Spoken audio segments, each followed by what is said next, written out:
আমি সুমন প্রামাণিক। আমি এক্সিনের 18-19 ব্যাচের স্টুডেন্ট এবং আমি এখন কাজ করতেছি প্রফেশনাল ইন্টেরিয়র ডিজাইনার হিসেবে। আমার প্রতিষ্ঠান কারিগরি ইন্টেরিয়র। আমি আসলে প্রফেশনালি ইন্টেরিয়র ডিজাইন নিয়ে কাজ শুরু করি 2013 সাল থেকে। তো যখন 2013 সাল থেকে কাজ শুরু করি তখন আসলে আমার প্রাতিষ্ঠানিক কোনো শিক্ষা ছিল না। তো আমি কাজ করতে করতে বুঝতে পারি চাকরিতে অথবা ব্যবসাতে যেটাতেই ভালো করতে যাই না কেন, সেক্ষেত্রে অবশ্যই আমার একটা প্রফেশনাল ডিগ্রি আমার দরকার।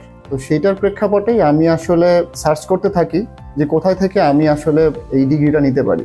তো সেক্ষেত্রে আমি অনেক ইনস্টিটিউটকে দেখি।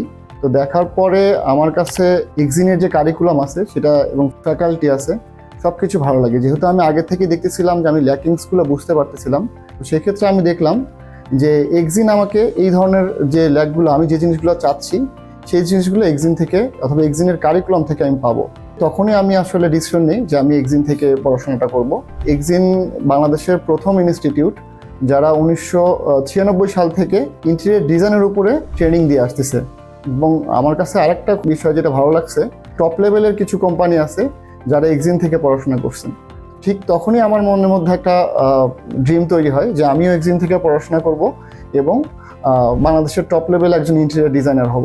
ধন্যবাদ এক্সিনকে কারিগরি ইন্টেরিয়রের চলার পথটাকে সহজ করে দেওয়ার জন্য।